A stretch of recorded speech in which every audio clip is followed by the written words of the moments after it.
Hey, 20-year-old Richard, it's 48-year-old Richard here. I've come from the future.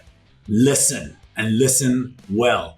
At some point, somebody's going to walk up to this old person who's going to come to you and speak to you about work-life balance. It is crucial that you tell them to fuck off.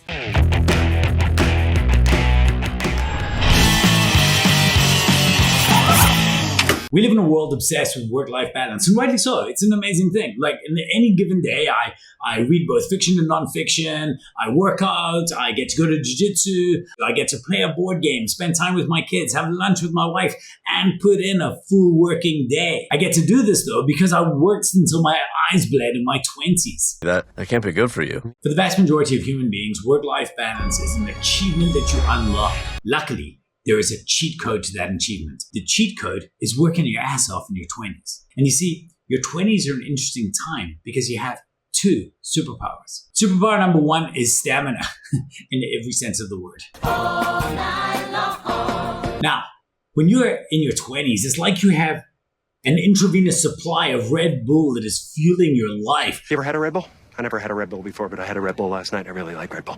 You can go out to 3 o'clock in the morning, wake up at 8 o'clock, be behind your computer at 9, put in a full day's work and do it all over again. Listen, I'm 48. If I stay up past 11 watching Netflix, I need to schedule a nap. Now, how you spend that stamina is up to you. You can spend that stamina one way and get a headache, or you could spend it the other way and get a head start.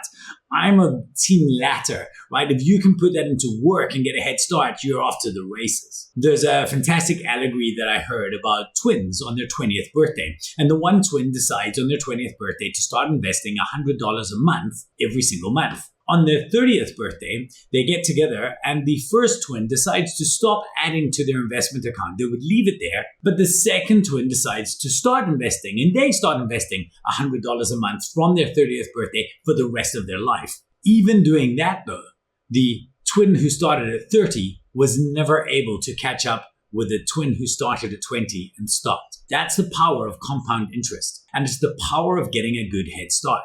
That's why the people that put the work in their 20s are the ones who live their best lives in their 40s and 50s. If you mess around in your 20s, it's very, very, very hard to ever catch up again. Well, fuck! The second superpower though, that's the amazing one. That's delusional self-belief. DSB. Listen, there are two reasons why 20-year-olds don't bother buying life insurance. The first is, of course, financially speaking, nobody cares if you die, right? There's no impact financially if you were to leave this mortal coil. However, more importantly, the reason 20-year-olds don't bother buying life insurance, why I didn't buy it in my early 20s, is because you feel that you're immortal. Like you cannot die. I'm invincible! This, by the way, is why I said to my children that they shouldn't buy a motorcycle until they're at least 30, until they have something left to live for. It's counterintuitive and a conversation for another day, but I think it's important. Delusional self-belief is incredible. It is an unbelievable, unfair advantage, and it's gifted to everybody in their teens. Everyone gets it. There's evidence of this at every university around the world where you can look at a group of young 20-somethings marching the streets with placards in their hands, staging a countercultural revolution. But here's the spoiler alert. Your countercultural revolution isn't counterculture at all. It's absolutely bang smack on culture. Every single generation of 20-year-olds does the same thing. It's how change happens, and it is revolutionary. Stop, children, what's that sound? Everybody look what's going down. Right? It does actually change the world. The world has changed because a group of youngsters, young adults with stars in their eyes and delusional self-belief, believe they can actually change the world, and as a result, the rest of us fall in line. Now, it's not always right. It's often overcorrection, but it is how change actually happens. It's not logical. There's no reason that we should be listening to these 20-year-olds changing the world, and yet we do. Consistently, and it happens. Why? Because the fire and passion that burns inside them, the fire that burned inside me when I started my business when I was 22 years old, that was the fuel. Now, for every 20-year-old writing placard slogans, there's another 20-year-old writing code. They are out there at work, hard at work, designing the next app or website or thing that's going to change the world. Again, fueled by this delusional self-belief that their idea can and will change the world. A lot of them don't, but it doesn't stop them from trying. And it's this effort and this trying that changes everything. I want you to try and think of any single major revolution that has happened culturally in the world in the last 100 or so years, and try find me one that wasn't fueled and started by a 20-year-old. And there's a reason that this happens.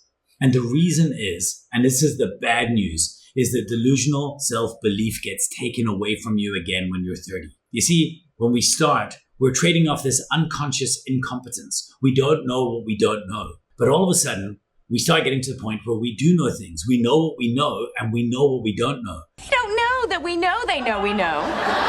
And at that point, it's like somebody shackles you. It's like somebody puts chains around your wrists and your ankles, and all of a sudden you feel unable to move.